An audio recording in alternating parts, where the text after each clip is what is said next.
ಬಂಧುಗಳೇ, ಈ ದಿನ ಕನ್ನಡಿಗರಿಗೆ ವಿಶೇಷವಾಗಿ ಬೆಂಗಳೂರಿಗರಿಗೆ ಮರೆಯಲಾರದಂತಹ ದಿನ. Ladies and gentlemen, boys and girls, the unveiling the statue of Nada Prabhu, flagging off of trains and inaugural of Kempegowda International Airport's Terminal 2 by Honorable Prime Minister Shri Narendra Modi ji is indeed a great tribute to the founder of Bengaluru and boost to rail and airport infrastructure. Nava Karnataka for Nava Bharata. ತಮಗೆಲ್ಲರಿಗೂ ಈ ದಿನದ ಈ ಐತಿಹಾಸಿಕ ಕಾರ್ಯಕ್ರಮಕ್ಕೆ ಆದರದ ಹೃತ್ಪೂರ್ವಕ ಸ್ವಾಗತ. Very hearty welcome to all of you ladies and gentlemen, boys and girls. ನಾನು ಶಂಕರ್ ಪ್ರಕಾಶ್. ನಾನು ಅನುಷಾ ಲಕ್ಕಣ್ಣ. ಕಾರ್ಯಕ್ರಮದ ಪ್ರಾರಂಭದಲ್ಲಿ ನಾಡಗೀತೆಯ ಪ್ರಸ್ತುತಿ. ದಯಮಾಡಿ ತಾವೆಲ್ಲರೂ ನಾಡಗೀತೆಗೆ ಎದ್ದು ನಿಲ್ಲುವ ಮೂಲಕ ಗೌರವವನ್ನ ಸೂಚಿಸಬೇಕಾಗಿ ವಿನಂತಿ. I would request all of you to kindly rise for ನಾಡಗೀತೆ.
Ladies and gentlemen, requesting you to kindly please be seated. ಬಂಧುಗಳೇ, ಈ ವೇದಿಕೆಯ ಎಡಭಾಗದಲ್ಲಿ 3 ಜನ ಭವ್ಯ ಪ್ರಾತಸ್ಮರಣೀಯರ portraits ಇದೆ. We now request the Honorable Prime Minister and the dignitaries to kindly offer floral tribute to the portraits of Nada Prabhu Kempegowda, Veeravanite Vanake Obava, Santa Shri Kanakadasa. ಇದೀಗ ಗೌರವಾನ್ವಿತ ಪ್ರಧಾನ ಮಂತ್ರಿಗಳಲ್ಲಿ ಹಾಗೂ ವೇದಿಕೆ ಮೇಲೆ ಉಪಸ್ಥಿತರಿರುವಂತಹ ಗಣ್ಯಮಾನ್ಯರಲ್ಲಿ ನಾಡಪ್ರಭು ಕೆಂಪೇಗೌಡ, ವೀರವನಿತೆ ಒನಕೆ ಓಬವ್ವ, ಸಂತ ಕನಕದಾಸರ ಭಾವಚಿತ್ರಗಳಿಗೆ ಪುಷ್ಪ ನಮನವನ್ನ ಸಲ್ಲಿಸಬೇಕಾಗಿ ವಿನಂತಿ. ದೂರದರ್ಶಿತ್ವದ ಕೆಂಪೇಗೌಡರು ಹಾಗೆಯೇ ಭಕ್ತಿಯ ಪರಾಕಾಷ್ಠತೆಯನ್ನು ಮೆರೆದಂತಹ ಸಂತ ಕನಕದಾಸ ಹಾಗೂ ನಾರಿ ಶಕ್ತಿಯ ಪ್ರತೀಕ ವೀರವನಿತೆ ಒನಕೆ ಓಬವ್ವ ಇದೀಗ ಪುಷ್ಪ ನಮನವನ್ನ ಸನ್ಮಾನ್ಯ ಪ್ರಧಾನಮಂತ್ರಿಗಳು ಹಾಗೂ ಎಲ್ಲ ಗಣ್ಯರು ಸಲ್ಲಿಸಿ ತಮ್ಮ ಸ್ವಸ್ಥಾನಕ್ಕೆ ಹಿಂತಿರುಗುತ್ತಿದ್ದಾರೆ. Indeed, a floral tribute to the portraits of Nada Prabhu Kempegowda, Veeravanite Vanake Obava, Saint Shri Kanakadasa.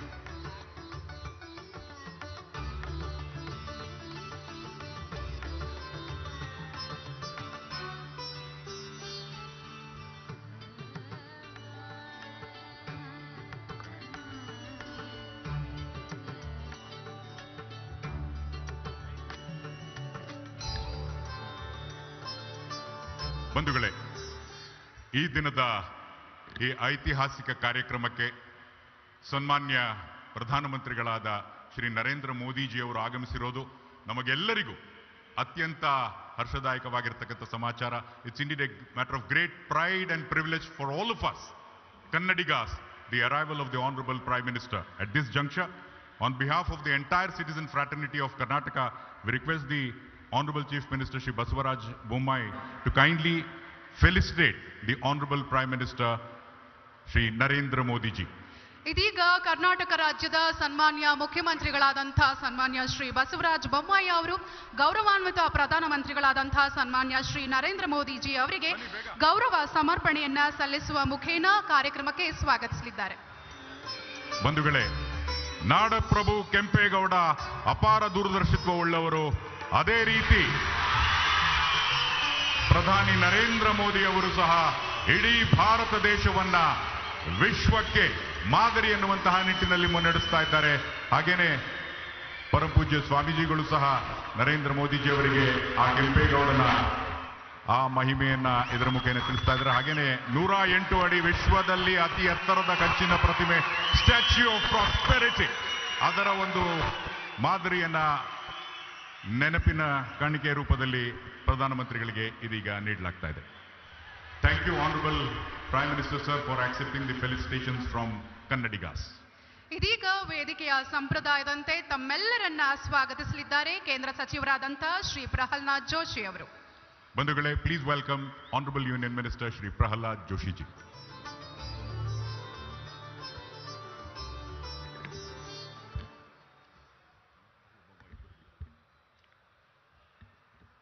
Kanakadasa ಜಯಂತಿಯ ಹಾಗೂ ಓಬವ್ವನ ಜಯಂತಿಯ ಈ ಶುಭ ಸಂದರ್ಭದಲ್ಲಿ ದೇಶ ಕಂಡ ಅಪರೂಪದ ನಾಯಕ, ಬಡವರ ಆಶಾ ಕಿರಣ ಸನ್ಮಾನ್ಯ ಶ್ರೀ ನರೇಂದ್ರ ಮೋದಿ ಅವರನ್ನ ತಮ್ಮೆಲ್ಲರ ಪರವಾಗಿ ಹೃತ್ಪೂರ್ವಕವಾಗಿ ನಾನು ಸ್ವಾಗತಿಸ್ತಾ ಇದ್ದೇನೆ. ವಂದೇ ಭಾರತ ಟ್ರೈನಿಗೆ, ಕಾಶಿ ಟ್ರೈನಿಗೆ, ಅದೇ ರೀತಿ 2400 ಗ್ರಾಮಗಳಿಂದ ಸುಮಾರು 4 ಕೋಟಿ ಜನರನ್ನ ಭಾಗವಹಿಸಿ ಮೃತ್ತಿಕೆಯನ್ನು ತಂದಂತಹ, ಅಂದರೆ ಮಣ್ಣನ್ನು ತಂದು ಕೆಂಪೇಗೌಡ ಸ್ಟ್ಯಾಚ್ಯೂವನ್ನು ಇವತ್ತಿಲ್ಲಿ ಪ್ರತಿಷ್ಠಾಪನೆ ಮಾಡಲಾಗಿದೆ. ಅದರ ಉದ್ಘಾಟನೆಯನ್ನ ಮಾಡಿ, ಈ ಟ್ರೈನನ್ನು ಉದ್ಘಾಟನೆ ಮಾಡಿ ಕನಕದಾಸರಿಗೆ, ಮಹರ್ಷಿ ವಾಲ್ಮೀಕರಿಗೆ ಗೌರವವನ್ನು ಅರ್ಪಿಸಿ ಸನ್ಮಾನ್ಯ ಪ್ರಧಾನಮಂತ್ರಿಗಳು ಇಲ್ಲಿಗೆ ಈ ಟರ್ಮಿನಲ್ ಅನ್ನು ಉದ್ಘಾಟನೆ ಮಾಡಿ, ಹೊಸ ಟರ್ಮಿನಲ್ ಅನ್ನು ಉದ್ಘಾಟನೆ ಮಾಡಿ ತಮ್ಮ ಮುಂದೆ ಆಗಮಿಸಿದ್ದಾರೆ. ಮತ್ತೊಮ್ಮೆ ಅವರಿಗೆ ಸ್ವಾಗತವನ್ನು ಕೋರ್ತಾ, ಇವತ್ತಿನ ಈ ಕಾರ್ಯಕ್ರಮದಲ್ಲಿ ಉಪಸ್ಥಿತರಿರುವಂತಹ ಆದಿಚುಂಚನಗಿರಿಯ ಮಹಾಸಂಸ್ಥಾನದ ಪರಮಪೂಜ್ಯ ಶ್ರೀ ನಿರ್ಮಲಾನಂದ ಮಹಾಸ್ವಾಮೀಜಿ ಅವರಿಗೆ, ಅದೇ ರೀತಿ ಪರಮಪೂಜ್ಯ ನಂಜಾವದಾತ ಸ್ವಾಮೀಜಿ ಅವರಿಗೆ ಗೌರವಪೂರ್ವಕವಾಗಿ ನಮಸ್ಕರಿಸಿ ಅವರಿಬ್ಬರನ್ನು ನಾನು ಹೃತ್ಪೂರ್ವಕವಾಗಿ ಭಕ್ತಿಪೂರ್ವಕವಾಗಿ ಸ್ವಾಗತವನ್ನು ಮಾಡ್ತಾ ಇದ್ದೇನೆ. ಅದೇ ರೀತಿ ಕರ್ನಾಟಕದ ರಾಜ್ಯಪಾಲರಾದಂತಹ ಶ್ರೀ ತಾವರ್ಚಂದ್ ಗೆಹ್ಲೋಟ್ ಅವರಿಗೆ ಮತ್ತು ರಾಜ್ಯದ ಮುಖ್ಯಮಂತ್ರಿಗಳಾದಂತಹ ಸನ್ಮಾನ್ಯ ಬಸವರಾಜ ಬೊಮ್ಮಾಯಿ ಅವರಿಗೆ ಮತ್ತು ಸನ್ಮಾನ್ಯ BS ಯಡಿಯೂರಪ್ಪನವರಿಗೆ ಮತ್ತು ವೇದಿಕೆ ಮೇಲೆ ಇರುವಂತಹ ಎಲ್ಲ ಗಣ್ಯರಿಗೆ, ಎಲ್ಲ ಮಂತ್ರಿಗಳು, ಕೇಂದ್ರದ ಮಂತ್ರಿಗಳು, ಶಾಸಕರು, ಇವರೆಲ್ಲರಿಗೂ ನಾನು ಹೃತ್ಪೂರ್ವಕವಾಗಿ ಸ್ವಾಗತವನ್ನು ಕೋರ್ತಾ, ಇವತ್ತು ಈ ಕೆಂಪೇಗೌಡ ವಿಮಾನ ನಿಲ್ದಾಣ ಇದರ 2ನೇ ಟರ್ಮಿನಲ್, 1ನೇ ಟರ್ಮಿನಲ್ ಅಟಲ್ ಬಿಹಾರಿ ವಾಜಪೇಯಿ ಕಾಲದಲ್ಲಿ ಆಗಿದ್ದರೆ 2ನೇ ಟರ್ಮಿನಲ್ಲು ಸನ್ಮಾನ್ಯ ಬೊಮ್ಮಾಯಿ ಅವರು ಮತ್ತು ಪ್ರಧಾನಮಂತ್ರಿ ನರೇಂದ್ರ ಮೋದಿ ಅವರ ಕಾಲದಲ್ಲಿ ಆಗಿದೆ. ಅದೇ ರೀತಿ ಹಲವಾರು ಯೋಜನೆಗಳನ್ನು ಕೊಟ್ಟು ಬೆಂಗಳೂರಿಗೆ ಮೆಟ್ರೋ ಕೊಟ್ಟಿರುವಂಥದ್ದು ನಮ್ಮ ಕಾಲದಲ್ಲಿ ಹಿಂದೆ. ಈಗ ಸಬರ್ಬನ್ ರೈಲನ್ನು ಕೊಟ್ಟು ಅನೇಕ ಕೊಡುಗೆಗಳನ್ನು ಬೆಂಗಳೂರಿಗೆ ಕೊಟ್ಟು ಇವತ್ತು ಸನ್ಮಾನ್ಯ ಪ್ರಧಾನಮಂತ್ರಿಗಳಲ್ಲಿ ಆಗಮಿಸಿದ್ದಾರೆ. ಅವರನ್ನ ಅತ್ಯಂತ ಹೃದಯಪೂರ್ವಕವಾಗಿ ಸ್ವಾಗತಿಸ್ತಾ ನನ್ನ ಮಾತನ್ನ ಮುಕ್ತಾಯಗೊಳಿಸೋದಕ್ಕಿಂತ ಮುಂಚಿತವಾಗಿ ಒಂದು ಸಂತೋಷದ ಸಂಗತಿಯನ್ನ ತಮ್ಮ ಮುಂದೆ ಹೇಳಲಿಕ್ಕೆ ಇಚ್ಛೆ ಪಡ್ತೇನೆ. ನಮ್ಮ ಬೆಳಗಾವಿಯ ಠಾಣೇದಾರ್ ಶ್ರೀನಿವಾಸ್ ಠಾಣೇದಾರ್ ಅಂತ ಅವರ ಹೆಸರು. ಮೂಲತಃ ಬೆಳಗಾವಿಯ ಚಿಕ್ಕೋಡಿ ಅವರು. ಅವರ ತಂದೆಯವರು ಒಬ್ಬ ಸಾಮಾನ್ಯ ಕ್ಲಾರ್ಕ್ ಆಗಿದ್ರು. ಅವರು ಅಮೆರಿಕಾದಲ್ಲಿ ಹೋಗಿ ಮೊನ್ನೆ ನಡೆದಂತಹ ಅಮೆರಿಕೆಯ ಸಂಸತ್ತು ಅಂದರೆ ಕಾಂಗ್ರೆಸ್ಸಿನ ಚುನಾವಣೆಯಲ್ಲಿ ಗೆದ್ದು ಬಂದಂತಹ ಒಬ್ಬ ಕನ್ನಡಿಗರನ್ನು ಸಹಿತ ಇದೇ ಸಂದರ್ಭದಲ್ಲಿ ನಾನು ಅವರಿಗೆ ಅಭಿನಂದನೆಯನ್ನ ಹೇಳ್ತಾ, ಅವರಿಗೆ ಹೃತ್ಪೂರ್ವಕವಾದಂತಹ ಅಭಿನಂದನೆಯನ್ನ ಹೇಳ್ತಾ, ನಾನು ತಮ್ಮೆಲ್ಲರನ್ನೂ ಇಷ್ಟು ದೊಡ್ಡ ಸಂಖ್ಯೆಯಲ್ಲಿ, ಇಷ್ಟು ಬೇಗ ಬೆಳಿಗ್ಗೆ ಇಷ್ಟು ದೊಡ್ಡ ಸಂಖ್ಯೆಯಲ್ಲಿ ಬಂದಿರುವಂತಹ ತಮ್ಮೆಲ್ಲರನ್ನೂ ಮತ್ತು ಮಾಧ್ಯಮದ ಸ್ನೇಹಿತರನ್ನು ಸ್ವಾಗತಿಸಿ ನನ್ನ ಮಾತನ್ನು ಮುಕ್ತಾಯ ಮಾಡ್ತಾ ಇದ್ದೇನೆ. ಜೈ ಹಿಂದ್, ಜೈ ಕರ್ನಾಟಕ.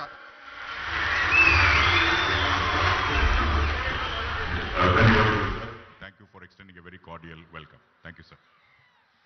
ಬನ್ನಿ ಬಂಧುಗಳೇ, ನಾಡಪ್ರಭು ಕೆಂಪೇಗೌಡರ ಕುರಿತಾಗಿ ಒಂದು ಕಿರು ಚಿತ್ರದ ಪ್ರಸ್ತುತಿವಾಗಲಿದೆ. ಬನ್ನಿ ವೀಕ್ಷಿಸೋಣ. Video please. ಗ್ಲೋಬಲ್ ನಗರವೆಂದೇ ಹೆಸರು ಪಡೆದ ಈ ಬೆಂಗಳೂರು ಭೂಮಿಯ ನಿರ್ಮಾತೃ ಕೆಂಪೇಗೌಡರ ಕಥೆ ಇದು. 1510ರಲ್ಲಿ ಜನಿಸಿದ ಕೆಂಪೇಗೌಡರು ಅಜ್ಜ ನಿರ್ಮಿಸಿದ ಯಲಹಂಕ ನಾಡಪ್ರಭು ಸಾಮ್ರಾಜ್ಯದ ಭವಿಷ್ಯದ ನಾಯಕರಾಗಿದ್ದರು. ಕೆಂಪೇಗೌಡರು ಯುವರಾಜರಾಗಿ ತನ್ನ ಭವಿಷ್ಯದ ಸಾಮ್ರಾಜ್ಯ ನಿರ್ಮಾಣದ ಕುರಿತು ವಿಶೇಷವಾದ ದೂರದೃಷ್ಟಿಯನ್ನು ಹೊಂದಿದ್ದರು. ವಿಜಯನಗರ ಸಾಮ್ರಾಜ್ಯದ ಚಕ್ರವರ್ತಿ ಅಚ್ಯುತರಾಯರ ಪ್ರೋತ್ಸಾಹದಿಂದ ಸ್ಫೂರ್ತಿ ಪಡೆದು ಕೆಂಪೇಗೌಡರು 1532ರಲ್ಲಿ ಬೆಂಗಳೂರಿನ ನಿರ್ಮಾಣಕ್ಕೆ ಶಂಕುಸ್ಥಾಪನೆ ನೆರವೇರಿಸಿದರು. ಕೆಂಪೇಗೌಡರ ವಾಸ್ತುಶಿಲ್ಪದ ಯೋಜನೆಯಲ್ಲಿ 4 ಮೂಲಭೂತ ಅಂಶಗಳೆಂದರೆ ಕೆರೆಕಟ್ಟೆಗಳು, ಕೋಟೆಗಳು, ಉದ್ಯಾನಗಳು ಮತ್ತು ಮಾರುಕಟ್ಟೆಗಳು. ಜಗತ್ತಿನಾದ್ಯಂತ ಬಹುತೇಕ ಎಲ್ಲಾ ನಾಗರಿಕತೆಗಳು ಮತ್ತು ದೊಡ್ಡ ನಗರಗಳು ನದಿಯ ತೀರದ ಪ್ರದೇಶಗಳಲ್ಲಿ ನಿರ್ಮಾಣಗೊಂಡಿರುವುದು ಸಹಜ. ಆದರೆ ಕೆಂಪೇಗೌಡರು ನಗರ ನಿರ್ಮಾಣಕ್ಕೆ ಆಯ್ದುಕೊಂಡ ಸ್ಥಳದ ಸುತ್ತಮುತ್ತ ಯಾವುದೇ ನದಿ ಮೂಲಗಳಿರಲಿಲ್ಲ. ಆದ ಕಾರಣ ನಗರದ ಸುತ್ತಮುತ್ತ ಕೆರೆಕಟ್ಟೆಗಳನ್ನು ನಿರ್ಮಿಸಿ ಅವುಗಳ ಸಂಪೂರ್ಣ ಸಾಮರ್ಥ್ಯವನ್ನು ಹೆಚ್ಚಿಸಿ ಅವುಗಳ ಆಧಾರದ ಮೇಲೆ ನಿರ್ಮಿಸಿದ ದೇಶದ ಏಕೈಕ ಸುಸ್ಥಿರ ನಗರ ಬೆಂಗಳೂರು.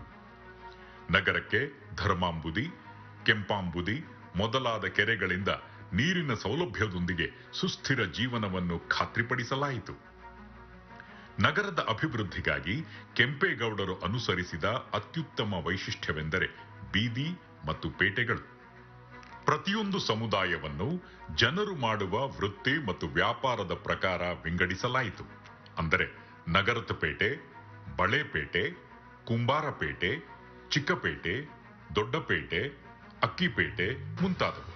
ಇದು ಯಾವುದೇ ಸಾಂಸ್ಕೃತಿಕ ಅಥವಾ ಧಾರ್ಮಿಕ ವಿಭಜನೆಯಾಗಿ ಇರಲಿಲ್ಲ. ಇದು ನಮ್ಮ 22 ವರ್ಷದ ಯುವ ನಾಯಕನ ದೂರದೃಷ್ಟಿಯ ಬುದ್ಧಿವಂತಿಕೆ. ಈ ಎಲ್ಲಾ ವ್ಯವಸ್ಥೆಯು ಬೆಂಗಳೂರನ್ನು ವ್ಯಾಪಾರ ಮತ್ತು ಕರಕುಶಲತೆಯ ಸಾಂಸ್ಕೃತಿಕ ಕೇಂದ್ರವಾಗಿ ಪರಿವರ್ತಿಸಿತು. ವಿಜಯನಗರದ ಚಕ್ರವರ್ತಿ ಅಚ್ಯುತರಾಯರು ಈ ರಾಜಧಾನಿಯ ಸಂಕೀರ್ಣ ಯೋಜನೆಯಿಂದ ತುಂಬಾ ಸಂತೋಷಗೊಂಡು ಹಲಸೂರು, ವರ್ತೂರು, ಕೆಂಗೇರಿ, ಜಿಗಣಿ, ಬಾಣಾವರ ಮುಂತಾದ ಸಮೀಪದ ಗ್ರಾಮಗಳನ್ನು ದಯಪಾಲಿಸಿದರು. 5 ಶತಮಾನಗಳ ನಂತರ ಇಂದಿಗೂ ಕೆಂಪೇಗೌಡರು ನಿರ್ಮಿಸಿದ 5 ಗೋಪುರಗಳು ಇದಕ್ಕೆ ಸಾಕ್ಷಿಯಾಗಿ ನಿಂತಿವೆ. ಅಂದಿನ ಆರೋಗ್ಯ ಗೋಪುರ ಇಂದಿನ ಲಾಲ್ಬಾಗ್ ಸಸ್ಯ ಉದ್ಯಾನವನವಾಗಿದೆ. ವಾಣಿಜ್ಯ ಗೋಪುರ ಇಂದಿನ ಮೇಕ್ರಿ ಸರ್ಕಲ್. ಗವಿಗಂಗಾಧರೇಶ್ವರ ದೇವಸ್ಥಾನದಲ್ಲಿ ದೈವ ಗೋಪುರ, ಹಲಸೂರಿನ ಶಿಕ್ಷ ಗೋಪುರ. 5 ಶತಮಾನಗಳ ಹಿಂದೆಯೇ ಕೆಂಪೇಗೌಡರ ಯೋಜನೆ ಎಷ್ಟೊಂದು ಅದ್ಭುತವಾಗಿತ್ತು ಎಂದರೆ ನಗರದ ಯೋಜನೆಯು ಆರಂಭದಿಂದ ಕೊನೆಯ ಹಂತದವರೆಗೂ ಎಲ್ಲದಕ್ಕೂ ವ್ಯವಸ್ಥೆ ಮಾಡಲಾಗಿತ್ತು. ಇಂದಿನ ಬೆಂಗಳೂರು ದೇಶದಲ್ಲಿ ಅತ್ಯುತ್ತಮ ವೈದ್ಯಕೀಯ ಚಿಕಿತ್ಸೆಯನ್ನು ಒದಗಿಸುತ್ತದೆ. ಇಂದಿನ ಬೆಂಗಳೂರು ಜಾಗತಿಕ ಕೈಗಾರಿಕಾ ದೈತ್ಯರಿಗೆ ನೆಲೆಯಾಗಿದೆ ಹಾಗೂ ವಾಣಿಜ್ಯ ಚಟುವಟಿಕೆಗಳು ಮತ್ತು ಉದ್ಯಮಶೀಲತಾ ಸಾಮರ್ಥ್ಯಗಳ ಹಾಟ್ಸ್ಪಾಟ್ ಆಗಿದೆ. ಇಂದಿನ ಬೆಂಗಳೂರು ದಕ್ಷಿಣ ಭಾರತದಲ್ಲಿ ಅತಿ ಹೆಚ್ಚು ಆದಾಯವನ್ನು ಗಳಿಸುವ ನಗರವಾಗಿದೆ. ಜೊತೆಗೆ ಮಿಲಿಟರಿ ಮತ್ತು ನ್ಯಾಯಾಂಗ ಚಟುವಟಿಕೆಗಳ ನೆಲೆಯಾಗಿದೆ. ನಮ್ಮ ಬೆಂಗಳೂರು ಎಲ್ಲೆಡೆಯಿಂದ ಆಗಮಿಸಿದ ಎಲ್ಲಾ ತರಹದ ಜನರಿಗೆ ಸೂರು ಒದಗಿಸಿದ ನಗರ. ಹಲವು ಸಾಮರ್ಥ್ಯ ಹಾಗೂ ಸಾಧ್ಯತೆಗಳನ್ನು ತೆರೆದಿಟ್ಟ ಪ್ರಗತಿಯ ಸಂಕೇತವಾಗಿ ಬೆಳೆದ ನಗರ. ಬೆಂಗಳೂರಿನಲ್ಲಿ ನವೆಂಬರ್ 11ರಂದು ನಾಡಪ್ರಭು ಕೆಂಪೇಗೌಡರ 108 ಅಡಿ ಕಂಚಿನ ಭವ್ಯ ಪ್ರಗತಿಯ ಪ್ರತಿಮೆ ಸ್ಟ್ಯಾಚ್ಯೂ ಆಫ್ ಪ್ರಾಸ್ಪೆರಿಟಿಯನ್ನು ಸನ್ಮಾನ್ಯ ಪ್ರಧಾನಮಂತ್ರಿ ನರೇಂದ್ರ ಮೋದಿಜಿಯವರು ಲೋಕಾರ್ಪಣೆಗೊಳಿಸುತ್ತಿದ್ದಾರೆ. ಮೋದಿಜಿಯವರು ನಮ್ಮ ದೇಶದ ಐತಿಹಾಸಿಕ ನಾಯಕರನ್ನು ಸದಾ ಗೌರವಿಸಿಕೊಂಡು ಬಂದಿದ್ದಾರೆ. ಅವರು ನಾಡಪ್ರಭು ಕೆಂಪೇಗೌಡರ ಬಗೆಗೂ ಅದೇ ಉನ್ನತ ಗೌರವವನ್ನು ಇರಿಸಿಕೊಂಡಿದ್ದಾರೆ.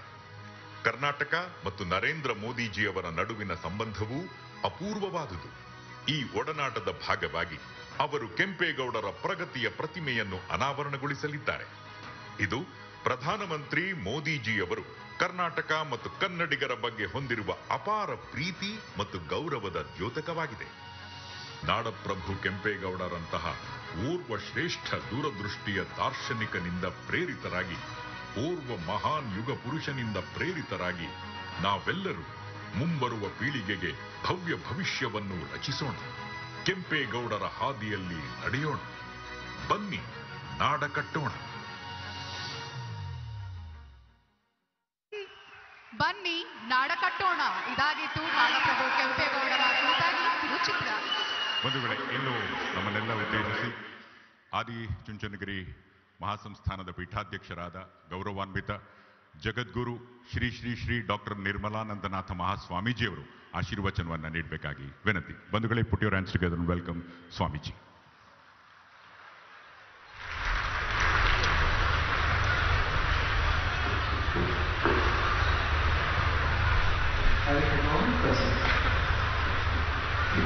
ಬ್ರಹ್ಮಾನಂದಂ ಪರಮಸುಖದಂ ಕೇವಲಂ ಜ್ಞಾನಮೂರ್ತಿಂ ದ್ವಂದ್ವಾತೀತಂ ಗಗನ ಸದೃಶಂ ತತ್ವಮಸ್ಯಾದಿಲಕ್ಷ್ಯಂ ಏಕಂ ನಿತ್ಯಂ ವಿಮಲಂ ಅಚಲಂ ಸರ್ವಧಿ ಸಾಕ್ಷಿಭೂತಂ ಭಾವಾತೀತಂ ತ್ರಿಗುಣರಹಿತಂ ಸದ್ಗುರುಂ ತಂ ನಮಾಮಿ. ಪ್ರಗತಿಯ ಪ್ರತಿಮೆ, ಸ್ಟ್ಯಾಚ್ಯೂ ಆಫ್ ಪ್ರಾಸ್ಪರಿಟಿ, ಇದರ ಉದ್ಘಾಟನಾ ಕಾರ್ಯಕ್ರಮದ ಈ ಪವಿತ್ರ ಗಳಿಗೆಯಲ್ಲಿ ನಮ್ಮೆಲ್ಲರ ಆರಾಧ್ಯ ದೈವ ಯೋಗಿ ಪದ್ಮಭೂಷಣ ಜಗದ್ಗುರು ಡಾಕ್ಟರ್ ಶ್ರೀ ಬಾಲ್ ಗಂಗಾಧರನಾಥ್ ಮಹಾಸ್ವಾಮೀಜಿಯವರ ದಿವ್ಯ ಚೇತನಕ್ಕೆ ಮನಸ ನಮಿಸಿ ಇವತ್ತಿನ ಈ ಕಾರ್ಯಕ್ರಮಕ್ಕೆ, ಬಹು ನಿರೀಕ್ಷಿತವಾದ ಕಾರ್ಯಕ್ರಮಕ್ಕೆ, ಭವ್ಯ ಭಾರತದ ಜನಪ್ರಿಯ ಪ್ರಧಾನಮಂತ್ರಿಗಳಾಗಿ, ವಿಶ್ವ ನಾಯಕರಾಗಿ ಇವತ್ತಿನ ಸ್ಟ್ಯಾಚ್ಯೂ ಆಫ್ ಪ್ರಾಸ್ಪರಿಟಿಯನ್ನು ಉದ್ಘಾಟನೆ ಮಾಡಿರ್ತಕ್ಕಂಥ ಗೌರವಾನ್ವಿತ ನರೇಂದ್ರ ಮೋದಿಜಿಯವರನ್ನು ಕೂಡ ನೆನಪು ಮಾಡಿಕೊಡ್ತಾ, ಶ್ರೀ ಸ್ವಾಮೀಜಿಯವರು, ಮುಖ್ಯಮಂತ್ರಿಗಳು, ಗವರ್ನರ್ ಮತ್ತು ನೆರೆದಿರ್ತಕ್ಕಂಥ ಎಲ್ಲ ಮಾನ್ಯರೇ ಮತ್ತು ಸಭಿಕರೇ, ಆಸ್ತಿಕ ಬಂಧುಗಳೇ, ಸದ್ಭಕ್ತ ಮಹಾಶಯರೇ, ಜೂನ್ 27, 2020 ಕರೋನಾ ತುತ್ತ ತುದಿಯಲ್ಲಿದ್ದಂಥ ಸಂದರ್ಭ. ಜೂನ್ 27 ನಾಡಪ್ರಭು ಕೆಂಪೇಗೌಡರ ಜನ್ಮದಿನಾಚರಣೆ. ಮಾನ್ಯ ಶ್ರೀ ಯಡಿಯೂರಪ್ಪನವರು ಈ ವರ್ಷದ ಜನ್ಮದಿನಾಚರಣೆಯನ್ನು ವಿಶೇಷವಾಗಿ ಆಚರಿಸ್ತೇವೆ ಅಂತ ಹೇಳಿ ಕರೋನಾ ಹೊತ್ತಿನಲ್ಲಿ ವಿಶೇಷವಾದ ರೀತಿಯಲ್ಲಿ ನಾಡಪ್ರಭು ಕೆಂಪೇಗೌಡರ 108 ಅಡಿ ಎತ್ತರದ ವಿಗ್ರಹವನ್ನು ಮಾಡುವುದರ ಮುಖಾಂತರ, ಅದಕ್ಕೆ ಅಸ್ಥಿಭಾರವನ್ನು ಹಾಕೋದ್ರ ಮುಖಾಂತರ ಪ್ರಾರಂಭ ಮಾಡಿದಂಥ ಒಂದು ಸವಿನೆನಪು ಜೂನ್ 27, 2020.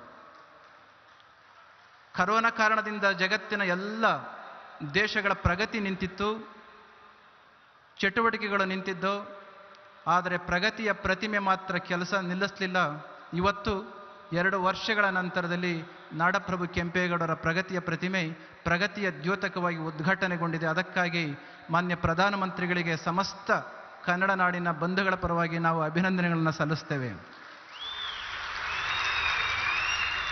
ಸ್ವಾಮಿ ವಿವೇಕಾನಂದರು ಹೇಳ್ತಾ ಇದ್ರು, if India lives who dies, if India dies who lives. Bharat ಉಳಿದರೆ ಎಲ್ಲರೂ ಉಳಿತಾರೆ, ಭಾರತ ಅಳಿದರೆ ಯಾರೂ ಉಳಿಲಿಕ್ಕೆ ಸಾಧ್ಯ ಇಲ್ಲ ಅಂತ. ಇದರ ಮೇಲೆ ಜ್ಞಾನದ ದೃಷ್ಟಿಯಿಂದ ಹೇಳಿದ ಮಾತು. ನಾಡಪ್ರಭು ಕೆಂಪೇಗೌಡರು ನಾಡನ್ನು ಆಳಿದ್ದಷ್ಟೇ ಅಲ್ಲ, ಅವರ ಧರ್ಮಪ್ರಭುಗಳು ಕೂಡ ಆಗಿದ್ದವರು. ಅಂತಹ ಧರ್ಮಪ್ರಭು ಕಟ್ಟಿದ ಬೆಂಗಳೂರಿನ ಸಂಕೇತವಾಗಿ ಹಲವಾರು ಸಾಧನೆಗಳನ್ನು ಇದುವರೆಗೂ ಕೂಡ ನಾವು ವಿಡಿಯೋದಲ್ಲಿ ನೋಡಿದ್ವಿ. ಮುಖ್ಯವಾಗಿ ಇವತ್ತು ಮಾನ್ಯ ಪ್ರಧಾನಮಂತ್ರಿಗಳು ಬಂದಿರತಕ್ಕಂಥ ಈ ಸಂದರ್ಭದಲ್ಲಿ 500 ವರ್ಷಗಳ ಹಿಂದೆ ಯಾವ ನಾಡಪ್ರಭು ಕೆಂಪೇಗೌಡರು ನಾಡನ್ನು ಕಟ್ಟುವ ಸಂದರ್ಭದಲ್ಲಿ ಎಲ್ಲ ಸಮುದಾಯದವರನ್ನು ಒಟ್ಟುಗೂಡಿಸಿ, the best resource of any country is the human resource. If skill is used for the prosperity and the development of the country, obviously the land of the country is going to be prospered. It is because of that he identified all the best skills of the people during that time, because of which 64 markets have come into existence based upon the skills. After 500 years of existence, our Honorable Prime Minister, having understood the basic necessity and the importance of setting the skill, He has created the skill setting, skill development, not only skill development, reskilling and upskilling. All these three concepts are given by our Narendra Modi ji, Prime Minister, Honorable Prime Minister, skilling India, reskilling India and upskilling India. Because if human potential is not used to its fullest extent, obviously any country, irrespective of its legacy, is not going to be prospered. Considering this aspect, he has given much importance for this. Second thing, one who knows the culture of the country, such person is going to derive the energy to rule the country. One who doesn't know the culture, obviously is going to suffer without having any energy. ಇವತ್ತು ನಮ್ಮ ನಾಡಪ್ರಭು ಕೆಂಪೇಗೌಡರು ಧರ್ಮಪ್ರಭುಗಳು ಸಂಸ್ಕೃತಿನ ರೂಢಿಸಿಕೊಂಡಿದ್ದಂಥವರು. ಅದೇ ದಾರಿನಲ್ಲಿ having understood the importance of the culture and the spirituality of this land, Narendra Modi ji has derived so much of energy. As a result, he is emerged as a great leader of this country and the world. ಒಂದು ಕಾಲ ಇತ್ತು ಜಗತ್ತಿನ ಬೇರೆ ಬೇರೆ ದೇಶದವರು ನಮ್ಮನ್ನ ಕೇಳಿ ನೀವು ಅಧಿಕಾರ ಮಾಡಿ ಅನ್ನೋ ಕಾಲ. Today we have reached such a stage wherein for the world problems, those countries have been approaching our country seeking the advice and they are getting pursued. It's all because of the ruling. Plato ಒಂದು ಮಾತನ್ನ ಹೇಳಿದ, always the ruler should be a philosopher or the philosopher should become a ruler. ಏನಾಗಂದ್ರೆ ಯಾರಿಗೆ ಜ್ಞಾನ ಇದೆಯೋ ಅವ ದೇಶವನ್ನು ಆಳಬೇಕು ಅಂತ. ಆದರೆ ನರೇಂದ್ರ ಮೋದಿಜಿಯವರು, ಕೆಂಪೇಗೌಡರು ಇವರೆಲ್ಲರೂ ಕೂಡ ಜ್ಞಾನದ ಜೊತೆಯಲ್ಲಿ ಕರ್ಮಜ್ಞಾನವೂ ಇರಬೇಕು ಅಂತಕ್ಕಂಥ ತೋರಿಸಿಕೊಟ್ಟವರು. ಒಂದು ಕಡೆ ಜ್ಞಾನ, ಇನ್ನೊಂದು ಕಡೆ ಕರ್ಮ, ಈ ಎರಡು ಮಿಳಿತ ಆದದ್ದಾದರೆ ದೇಶ ಉದ್ಧಾರ ಆಗುತ್ತೆ. ಈ ದಾರಿನಲ್ಲಿ ಇವತ್ತು ನಮ್ಮ ದೇಶ ಪ್ರಗತಿಯನ್ನು ಸಾಧಿಸ್ತಾ ಇದೆ. ಕರೋನಾ ಆರ್ಥಿಕ ಸ್ಥಿತಿಯನ್ನು ಮುಳುಗಿಸಿದ್ರು ಕೂಡ, ಬೇರೆ ಬೇರೆ ದೇಶದ ಆರ್ಥಿಕ ಸ್ಥಿತಿ ಡೋಲಾಯಮಾನ ಆಗಿದ್ರು ಕೂಡ ನಮ್ಮ ದೇಶದ ಆರ್ಥಿಕ ಸ್ಥಿತಿ ಇಷ್ಟೊಂದು ಸುಭದ್ರವಾಗಿರಲಿಕ್ಕೆ ಕೆಂಪೇಗೌಡರು ಅಂದು ಕಟ್ಟಿಕೊಟ್ಟಿದ್ದಂಥ ನಾಡು, ಅದನ್ನು ಅನುಸರಣೆ ಮಾಡ್ತಾ ಇರ್ತಕ್ಕಂಥ ಇವತ್ತಿನ ನಿಯಮಗಳು ನಮ್ಮ ದೇಶವನ್ನು ಜಗದೆಲ್ಲೆಡೆ ತಲೆ ಎತ್ತಿ ನಿಲ್ಲುವ ಹಾಗೆ ಮಾಡಿದ್ದಾವೆ. ಇಂತಹ ಹೊತ್ತಿನಲ್ಲಿ ಬಂದು ಪ್ರಗತಿಯ ಸಂಕೇತವಾಗಿರ್ತಕ್ಕಂಥ ನಾಡಪ್ರಭು ಕೆಂಪೇಗೌಡರ ಪ್ರತಿಮೆಯನ್ನು ಅನಾವರಣವನ್ನು ಮಾಡಿ ಸಮಸ್ತ ಕನ್ನಡಿಗರಿಗೆ, ಸಮಸ್ತ ಸಮುದಾಯದ ಬಂಧುಗಳಿಗೆ ಸಂತೋಷವನ್ನು ಉಂಟು ಮಾಡಿರ್ತಕ್ಕಂಥ ಮಾನ್ಯ ಶ್ರೀ ಪ್ರಧಾನಮಂತ್ರಿಗಳಾಗಿರ್ತಕ್ಕಂಥ ನರೇಂದ್ರ ಮೋದಿಜಿಯವರಿಗೆ ನಾವು ಮತ್ತೊಮ್ಮೆ ಅಭಿನಂದನೆಗಳನ್ನು ಸಲ್ಲಿಸ್ತಾ, always there is one statement, man has succeeded in splitting an atom before acquiring the wisdom of uniting human hearts. ಇವತ್ತು ಆಗಿರ್ತಕ್ಕಂಥದ್ದು ಇಲ್ಲಿ ಮನುಷ್ಯರನ್ನು ಕೂಡಿಸುವ ಮುಖಾಂತರ ಶಕ್ತಿಯನ್ನು ಪ್ರವರ್ಧಮಾನಕ್ಕೆ ಬರುವಂತೆ ಮಾಡಿ ನಾಡಿನ ಪ್ರಗತಿಗೆ ಕೆಂಪೇಗೌಡರು ಕಾರಣರಾಗಿದ್ದರು. ಇವತ್ತು ನರೇಂದ್ರ ಮೋದಿಜಿಯವರು ಅದೇ ನಿಟ್ಟಿನಲ್ಲಿ ಕೆಲಸವನ್ನು ಮಾಡ್ತಾ ಇದ್ದಾರೆ. ಈ ಕೊನೆಯ ಮಾತಿನಲ್ಲಿ 2020 ಜೂನ್ 27ರ ಅಸ್ಥಿಭಾರ ಸಮಾರಂಭಕ್ಕೆ ಬಂದಂತಹ ದೇವೇಗೌಡರು ಇರ್ಬೋದು, SM ಕೃಷ್ಣ ಅವರು ಇರ್ಬೋದು, BS ಯಡಿಯೂರಪ್ಪನವರು ಇರ್ಬೋದು, ಬಂದಂಥ ಎಲ್ಲ ಮಹನೀಯರನ್ನು ಕೂಡ ಇಲ್ಲಿ ನೆನಪು ಮಾಡ್ಕೊಳ್ತಾ ಈ ಕಾರ್ಯಕ್ರಮಕ್ಕೆ ಬಂದು ಸಮಸ್ತ ಕನ್ನಡಿಗರಿಗೆ ಸಂತೋಷವನ್ನು ಉಂಟು ಮಾಡಿರ್ತಕ್ಕಂಥ ಭವ್ಯ ಭಾರತದ ಗೌರವಾನ್ವಿತ ಪ್ರಧಾನಮಂತ್ರಿಗಳಾಗಿರ್ತಕ್ಕಂಥ ನರೇಂದ್ರ ಮೋದಿಜಿಯವರಿಗೆ ಮತ್ತೊಮ್ಮೆ ಅಭಿನಂದನೆಗಳನ್ನು, ಧನ್ಯವಾದಗಳನ್ನು ಹೇಳ್ತಾ ನನ್ನ ಮಾತು ಮುಗಿಸ್ತೇನೆ. ಜೈ Shri Gurudev. Well, ladies and gentlemen, Parama Pujya Swamiji has thanked the Honorable Prime Minister Shri Narendra Modi ji on behalf of all Kannadigas, all country, not just leading India, but the entire world. Let's give a round of applause Parama Pujya Swamiji ಗಳಿಗೆ ಅನಂತ ವಂದನೆಗಳನ್ನು ಸಲ್ಲಿಸೋಣ ಆಶೀರ್ವಚನಕ್ಕಾಗಿ. ಧನ್ಯವಾದಗಳು ಸ್ವಾಮೀಜಿ. ಇನ್ನು ನಮ್ಮೆಲ್ಲರನ್ನ ಉದ್ದೇಶಿಸಿ ಮಾತನಾಡಲು ಬರಮಾಡಿಕೊಳ್ಳೋಣ ಕರ್ನಾಟಕ ರಾಜ್ಯದ ಜನಪ್ರಿಯ ಮುಖ್ಯಮಂತ್ರಿಗಳಾದಂಥ ಸನ್ಮಾನ್ಯ ಶ್ರೀ ಬಸವರಾಜ ಬೊಮ್ಮಾಯಿ ಅವರನ್ನ. Please welcome the Honorable Chief Minister of Karnataka, Shri Basavaraj Bommai ji.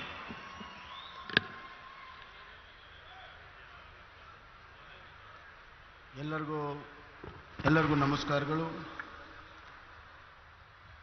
ಇಂದು ಕರ್ನಾಟಕದ ಅಭಿವೃದ್ಧಿಯ ಪಥದಲ್ಲಿ ಸುವರ್ಣ ಅಕ್ಷರದಲ್ಲಿ ಬರೆದಿಡುವಂಥ ಒಂದು ದಿನ. ಇಂದಿನ ಹಲವಾರು ಅಭಿವೃದ್ಧಿ ಕಾರ್ಯಕ್ರಮಗಳ ಮತ್ತು ನಾಡಪ್ರಭು ಕೆಂಪೇಗೌಡರ ಪ್ರಗತಿಯ ಪ್ರತಿಮೆಯನ್ನು ಅನಾವರಣ ಮಾಡಲು ಬಂದಿರುವಂಥ ನಮ್ಮ ನೆಚ್ಚಿನ ಪ್ರಧಾನಮಂತ್ರಿಗಳು, ವಿಶ್ವಮಾನ್ಯ ನಾಯಕರು, ನವ ಭಾರತದ ಪ್ರತೀಕವಾಗಿರುವಂಥ ಆತ್ಮನಿರ್ಭರ ಭಾರತವನ್ನು ಸಬ್ಕೆ ಸಾಥ್ ಸಬ್ಕಾ ವಿಕಾಸ್ ಕೊಟ್ಟಿರುವಂಥ ನೆಚ್ಚಿನ ಪ್ರಧಾನಮಂತ್ರಿಗಳಾದಂಥ ಶ್ರೀ ನರೇಂದ್ರ ಮೋದಿಜಿಯವರೇ, ಪರಮ ಪೂಜ್ಯ ನಿರ್ಮಲಾನಂದ ಮಹಾಸ್ವಾಮಿಗಳು, ಪರಮ ಪೂಜ್ಯ ನಂಜಾದೂತ ಮಹಾಸ್ವಾಮಿಗಳ ಪಾದಗಳಲ್ಲಿ ನಮಸ್ಕರಿಸಿ, ಗಂತವತ್ತ ರಾಜ್ಯಪಾಲರಂಥ ಗೆಹ್ಲೋಟ್ಜಿಯವರೇ, ಹಿರಿಯರಾದಂಥ ಯಡಿಯೂರಪ್ಪಜಿಯವರೇ, ಕೇಂದ್ರದ ಎಲ್ಲ ಸಚಿವರೇ, ನನ್ನ ಸಚಿವ ಸಂಪುಟದ ಎಲ್ಲ ಸದಸ್ಯರೇ, ವೇದಿಕೆ ಮೇಲಿರುವಂಥ ಗಣ್ಯರೇ, ಇಲ್ಲಿ ನೆರೆದಿರುವಂಥ ಅಣ್ಣ ತಮ್ಮಂದಿರೇ, ಅಕ್ಕ ತಂಗಿರೇ, ಮಾಧ್ಯಮ ಸ್ನೇಹಿತರೆ, ಬಂಧುಗಳೇ, ಇವತ್ತು ಸನ್ಮಾನ್ಯ ಪ್ರಧಾನಮಂತ್ರಿಗಳು ಹಲವಾರು ಕಾರ್ಯಕ್ರಮದಲ್ಲಿ ಭಾಗವಹಿಸಿರುವಂಥದ್ದು ಅತ್ಯಂತ ಪ್ರಮುಖವಾಗಿದೆ. ಮೊಟ್ಟ ಮೊದಲನೇದು, ನಮ್ಮ ನಾಡಿಗೆ ಅತ್ಯಂತ ಶ್ರೇಷ್ಠ ಸಂತರಾದಂಥ ಕನಕದಾಸರ ಜನ್ಮದಿನೋತ್ಸವವನ್ನು ಪುಷ್ಪಾರ್ಚನೆಯನ್ನು, ಅದಾದ ಮೇಲೆ ಮಹರ್ಷಿ ವಾಲ್ಮೀಕಿಯವರ ಪುಷ್ಪಾರ್ಚನೆಯನ್ನು ಮಾಡಿ ಈ ನಾಡಿನ ಭಾವನೆಗಳಿಗೆ ಗೌರವವನ್ನು ಸಲ್ಲಿಸಿದ್ದಾರೆ ಅಂತ ಹೇಳಕ್ಕೆ ಇಚ್ಛೆಪಡ್ತೇನೆ. ಅದೇ ರೀತಿ ಇವತ್ತು ಇಲ್ಲಿ ಧೀರ ವೀರ ಒಣಕೆ ಓಬವ್ವ ನಾಡನ್ನು ಸಂರಕ್ಷಣೆ ಮಾಡೋದಕ್ಕೆ ತನ್ನ ಪ್ರಾಣವನ್ನೇ ತ್ಯಾಗ ಮಾಡಿರುವಂಥ ಒಣಕೆ ಓಬವ್ವನ ಗೌರವಾರ್ಪಣೆಯನ್ನು ಮಾಡಿದ್ದಾರೆ. ಹಾಗೂ ಒಂದೇ ಭಾರತದ ಇವತ್ತು ಏನು ರೈಲ್ವೆ ಟ್ರೇನನ್ನು ಉದ್ಘಾಟನೆ ಮಾಡಿ ಬೆಂಗಳೂರು ಮೈಸೂರು, ಬೆಂಗಳೂರು ಚೆನ್ನೈಗೆ ಬಹಳ ದಿನಗಳ ಬೇಡಿಕೆಯನ್ನು ಈಡೇರಿಸಿದ್ದಾರೆ.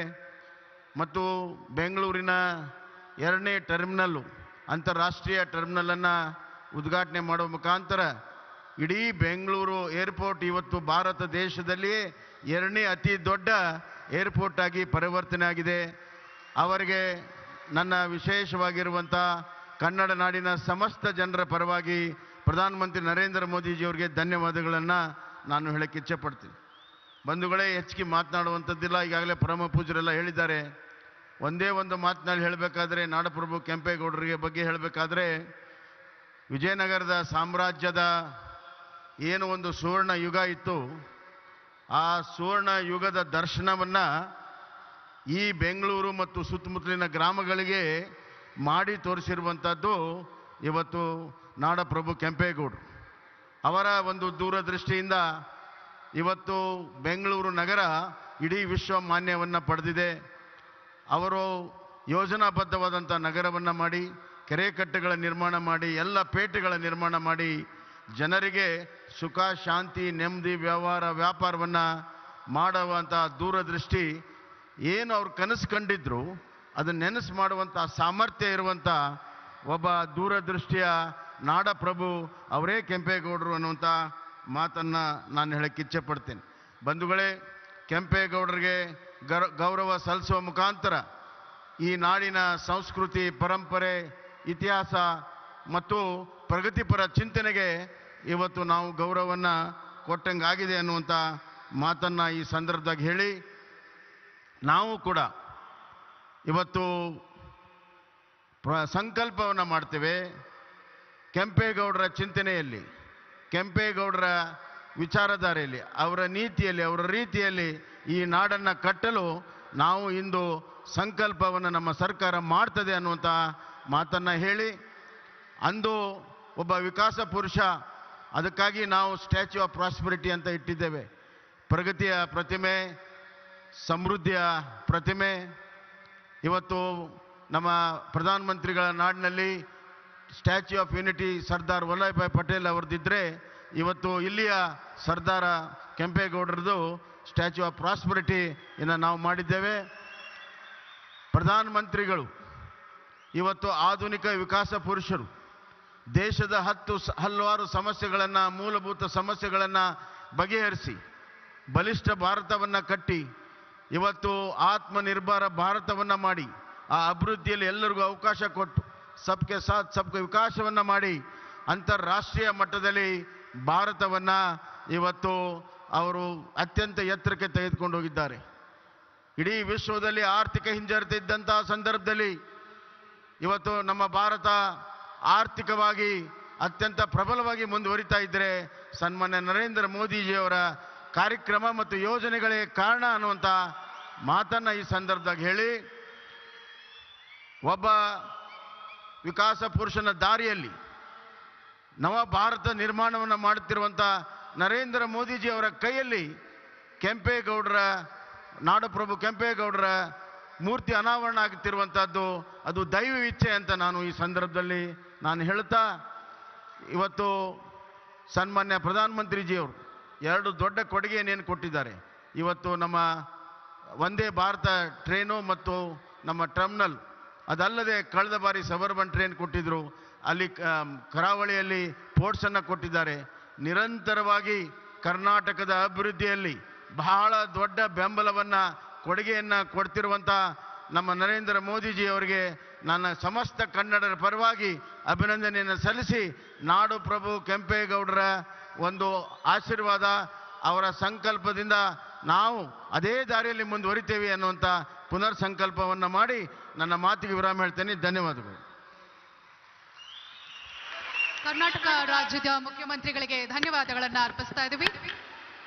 ಬಂಧುಗಳೇ, ದ ಮೂಮೆಂಟ್ ಹ್ಯಾಸ್ ಕಮ್. ಆ ಸಮಯ ಬಂದಿದೆ. Please put your hands together with A huge round of applause and welcome the honourable prime minister of India Shri Narendra Modi. ತಾವೆಲ್ಲರೂ ಅತ್ಯಂತ ಕಾತುರದಿಂದ ಕಾಯ್ತಿರುವಂತಹ ಕ್ಷಣ ಆಗಮಿಸಿದೆ.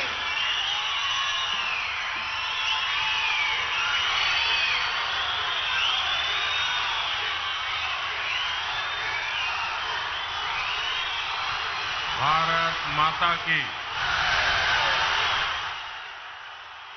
भारत माता की. ಕರ್ನಾಟಕದ ಸಮಸ್ತ ಜನತೆಗೆ ನನ್ನ ಕೋಟಿ ಕೋಟಿ ನಮಸ್ಕಾರಗಳು.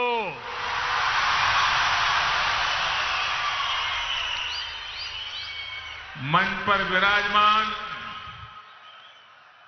पूज्य स्वामी जी, कर्नाटका के गवर्नर श्री थावरचंद गहलोत जी, यहां के लोकप्रिय मुख्यमंत्री श्री बसवराज बोम्मई जी, पूर्व मुख्यमंत्री श्रीमान येदियुरप्पा जी, केंद्रीय मंत्रिमंडल के मेरे सहयोगीगण, राज्य सरकार के मंत्री, सांसदगण, विधायकगण, अन्य सभी महानुभाव और विशाल संख्या में पधारे हुए मेरे प्यारे भाइयों और बहनों,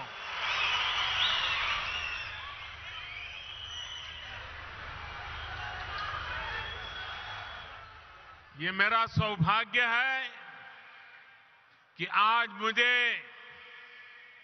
बेंगलुरु में एक बहुत विशेष दिन पर आने का अवसर मिला है. आज कर्नाटका की, देश की दो महान संतानों की जन्म जयंती है. संत कनकदास जी ने हमारे समाज को मार्गदर्शन दिया, तो उनके ओवावाज ने हमारे गौरव, हमारी संस्कृति की सुरक्षा के लिए योगदान किया. मैं इन दोनों विभूतियों को पुनः एक बार नमन करता हूं. साथियों, आज इन महान विभूतियों को सम्मान देते हुए हम बेंगलुरु के कर्नाटका के विकास और विरासत दोनों को सशक्त कर रहे हैं. आज कर्नाटका को पहली made in India Vande Bharat train मिली. ये ट्रेन चेन्नई, देश की स्टार्टअप कैपिटल बेंगलुरु और धरोहरों के शहर मैसूरू को आपस में जोड़ती है. कर्नाटका के लोगों को अयोध्या, प्रयागराज और काशी के दर्शन कराने वाली भारत गौरव काशी दर्शन ट्रेन, इसकी भी आज शुरुआत हुई है। आज केम्पेगौड़ा इंटरनेशनल एयरपोर्ट के दूसरे टर्मिनल का भी उद्घाटन हुआ है। मैंने सोशल मीडिया पर एयरपोर्ट के नए टर्मिनल की कुछ तस्वीरें पोस्ट की थी और आज वहां जाकर लगा कि नया टर्मिनल तस्वीरों में जितना सुंदर दिख रहा है उससे भी ज्यादा भव्य है, आधुनिक है। ये बेंगलुरु के लोगों की बहुत पुरानी मांग थी जो अब हमारी सरकार पूरा कर रही है।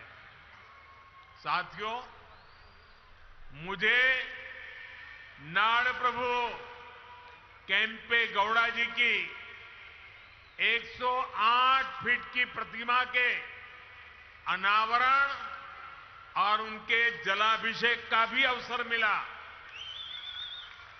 नाड़ प्रभु केम्पेगौड़ा की ये विशाल प्रतिमा हमें भविष्य के बेंगलुरु, भविष्य के भारत के लिए निरंतर समर्पित भाव से मेहनत करने की प्रेरणा देगी। भाइयों और बहनों, ये मेरा सौभाग्य है कि आज पूज्य स्वामी जी ने जिस प्रकार से आशीर्वाद दिए, जिस प्रकार से भावना प्रकट की, मैं हृदय से उनका आभार व्यक्त करता हूं। साथियों, आज पूरी दुनिया में भारत की पहचान स्टार्टअप के लिए है और भारत की इस पहचान को सशक्त करने में बहुत बड़ी भूमिका हमारे बेंगलुरु की है। स्टार्टअप सिर्फ एक कंपनी भर नहीं होता, स्टार्टअप एक जज्बा होता है, कुछ नया करने का जज्बा, कुछ हटकर के सोचने का जज्बा। स्टार्टअप एक विश्वास होता है हर उस चुनौती के समाधान का जो देश के सामने है। इसलिए बेंगलुरु एक स्टार्टअप स्पिरिट का प्रतिनिधित्व करता है। यही स्टार्टअप स्पिरिट आज दुनिया में भारत को एक अलग लीग में खड़ा करती है। भाइयों और बहनों, आज यहां जो कार्यक्रम हो रहा है ये भी बेंगलुरु की इसी युवा स्पिरिट का प्रतिबिंब है। आज शुरू हुई वंदे भारत एक्सप्रेस भी सिर्फ एक नई ट्रेन नहीं है, बल्कि ये नए भारत की नई पहचान है। 21वीं सदी में भारत की रेलवे कैसी होगी, ये उसकी झलक है। वंदे भारत एक्सप्रेस इस बात का प्रतीक है कि भारत अब रुक रुक चलने वाले दिनों को पीछे छोड़ चुका है। भारत अब तेज दौड़ना चाहता है और इसके लिए हर संभव प्रयास कर रहा है। साथियों, आने वाले 8-10 सालों में हम भारतीय रेल के कायाकल्प का लक्ष्य लेकर चल रहे हैं। 400 से ज्यादा नई वंदे भारत ट्रेनें, विस्टाडोम कोचेस भारतीय रेल की नई पहचान बनने वाले हैं। मालगाड़ियों के लिए डेडिकेटेड फ्रेट कॉरिडोर, ट्रांसपोर्टेशन की गति बढ़ाएंगे और समय भी बचाएंगे। तेजी से हो रहा ब्रॉडगेज परिवर्तन का काम नए नए क्षेत्रों को रेलवे के मैप पर लेकर आ रहा है और इन सब के बीच आज देश अपने रेलवे स्टेशनों को भी आधुनिक बना रहा है। आज आप बेंगलुरु के सर एम विश्वेश्वरैया जी के रेलवे स्टेशन जाते हैं तो एक अलग ही दुनिया का अनुभव होता है। हमारा लक्ष्य देश के बड़े रेलवे स्टेशनों को इस प्रकार आधुनिक बनाने का है। इसी सोच के साथ यहां कर्नाटका में भी बेंगलुरु कैंटोनमेंट यशवंतपुर रेलवे स्टेशनों का भी कायाकल्प किया जा रहा है। साथियों, विकसित भारत के निर्माण में हमारे शहरों के बीच कनेक्टिविटी की भी बड़ी भूमिका होगी। देश में एयर कनेक्टिविटी का ज्यादा से ज्यादा विस्तार हो, हमारे एयरपोर्ट्स का विस्तार हो, ये आज समय की मांग है। बेंगलुरु एयरपोर्ट का नया टर्मिनल इसका उपयोग करने वाले पैसेंजर्स के लिए नई सुविधा लेकर आएगा। आज भारत दुनिया में एयर ट्रैवल के सबसे तेजी से बढ़ने वाले मार्केट में से एक है। जिस तरह देश आगे बढ़ रहा है, उसी तरह एयरपोर्ट्स पर पैसेंजर्स की संख्या भी बढ़ रही है। इसलिए हमारी सरकार देश में नए एयरपोर्ट्स का भी निर्माण करा रही है। 2014 से पहले देश में 70 के आसपास एयरपोर्ट थे, 70। अब इनकी संख्या 140 से ज्यादा हो गई है, डबल। बढ़ते हुए ये एयरपोर्ट्स हमारे शहरों का बिजनेस पोटेंशियल बढ़ा रहे हैं, नौजवानों के लिए नए अवसर भी बना रहे हैं। साथियों, आज पूरी दुनिया में भारत में निवेश के लिए जो अभूतपूर्व विश्वास बना है, उसका बहुत बड़ा लाभ कर्नाटका को भी मिल रहा है। आप कल्पना कीजिए, बीते 3 वर्ष जब पूरी दुनिया कोविड से प्रभावित रही, तब कर्नाटका में लगभग 4 लाख करोड़ रुपए का निवेश हुआ।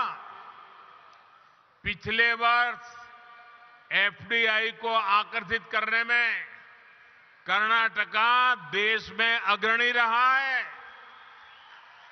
और ये जो निवेश हो रहा है, ये सिर्फ आईटी सेक्टर तक सीमित नहीं है, बल्कि बायोटेक्नोलॉजी से लेकर डिफेंस मैन्युफैक्चरिंग तक हर सेक्टर का यहां विस्तार हो रहा है। देश में एयरक्राफ्ट और स्पेसक्राफ्ट इंडस्ट्री में 25% हिस्सेदारी ये हमारे कर्नाटका की है।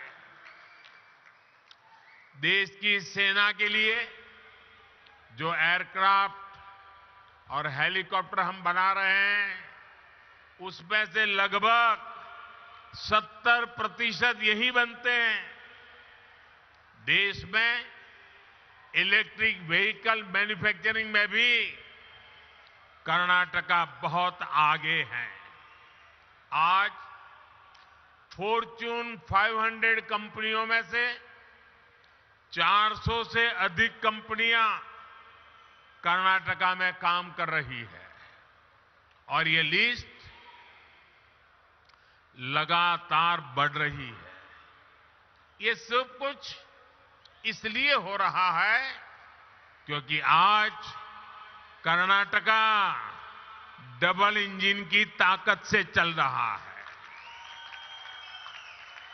भाइयों और बहनों, आज बात चाहे गवर्नेंस की हो या फिर फिजिकल और डिजिटल इंफ्रास्ट्रक्चर के निर्माण की, भारत एक अलग ही लेवल पर काम कर रहा है। आज पूरी दुनिया हैरान होती है जब भारत के डिजिटल पेमेंट भीम यूपीआई के बारे में सुनती है। क्या 8 वर्ष पहले ये कल्पना करना भी संभव था? Made in India, 5G technology, क्या ये सोचा भी जा सकता था?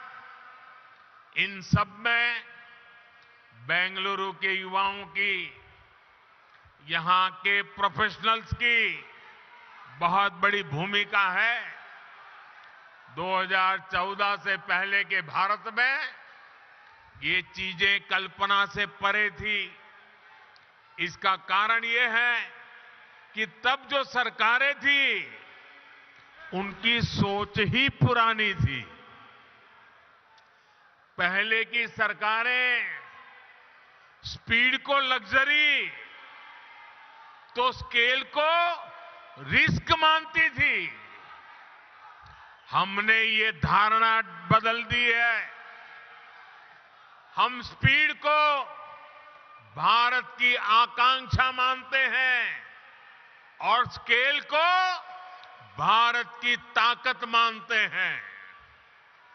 इसलिए आज भारत पीएम गति शक्ति नेशनल मास्टर प्लान के तहत देश में इंफ्रास्ट्रक्चर का विकास कर रहा है। हम सभी साक्षी हैं कि कैसे अतीत में इंफ्रास्ट्रक्चर के निर्माण में सबसे बड़ी समस्या तालमेल की रहती थी। जितने ज्यादा विभाग, जितनी ज्यादा एजेंसियां, उतनी ही देरी निर्माण में होती थी। इसलिए हमने तय किया कि सबको एक प्लेटफॉर्म पर लाया जाए। आज पीएम गति शक्ति नेशनल मास्टर प्लान के तहत 1500 से ज्यादा लेयर्स भी हैं। डेटा विभिन्न एजेंसियों को सीधे उपलब्ध हो रहा है। आज केंद्र और राज्य सरकारों के दर्जनों मंत्रालय, दर्जनों विभाग इस प्लेटफॉर्म से जुड़ चुके हैं। आज देश नेशनल इंफ्रास्ट्रक्चर पाइपलाइन के तहत इंफ्रा पर लगभग 110 लाख करोड़ रुपए के निवेश का लक्ष्य लेकर चल रहा है। देश में ट्रांसपोर्ट के हर माध्यम एक दूसरे से जुड़े, एक दूसरे को सपोर्ट करें। इसके लिए देश का बल, पूरी ताकत मल्टी मॉडल इंफ्रास्ट्रक्चर पर है। कुछ समय पहले ही देश ने नेशनल लॉजिस्टिक पॉलिसी भी लॉन्च की है। ये पॉलिसी देश में ट्रांसपोर्टेशन का खर्च कम करने, ट्रांसपोर्टेशन को इनोवेटिव बनाने में मदद करेगी। साथियों, भारत को विकसित बनाने के लिए फिजिकल इंफ्रास्ट्रक्चर के साथ ही देश के सोशल इंफ्रास्ट्रक्चर का भी मजबूत होना उतना ही आवश्यक है। मुझे खुशी है कि कर्नाटका की डबल इंजन सरकार सोशल इंफ्रा पर भी उतना ही ध्यान दे रही है। बीते 8 वर्षों में देश में गरीबों के लिए 3.5 करोड़ घर बनाए गए हैं। यहां कर्नाटका में भी गरीबों के लिए 8 लाख से ज्यादा पक्के घरों को स्वीकृति दी गई है। जल जीवन मिशन के तहत सिर्फ 3 वर्षों में ही देश में 7 करोड़ से अधिक घरों में पाइप से पानी की सुविधा पहुंचाई गई है। कर्नाटका के भी 30 लाख से ज्यादा ग्रामीण परिवारों तक पहली बार पाइप से पानी पहुंचा है। आयुष्मान भारत योजना के तहत देश के 4 करोड़ गरीबों को अस्पताल में मुफ्त इलाज मिला है। कर्नाटका के भी 30 लाख से अधिक गरीब मरीजों ने ये योजना का लाभ लिया है। मुझे खुशी है कि इन सुविधाओं की सबसे अधिक लाभार्थी हमारी माताएं हैं, हमारी बहनें हैं, हमारी बेटियां हैं।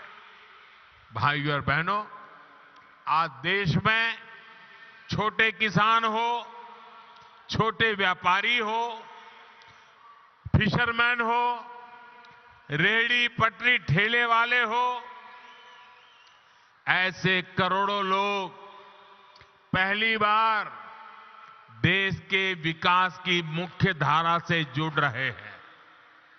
पीएम किसान सम्मान निधि के तहत देश के 10 करोड़ से अधिक किसानों के बैंक खातों में लगभग 2.25 लाख करोड़ रुपए ट्रांसफर किए गए हैं। कर्नाटका के भी 55 लाख से ज्यादा छोटे किसानों को लगभग 11,000 करोड़ रुपए मिल चुके हैं।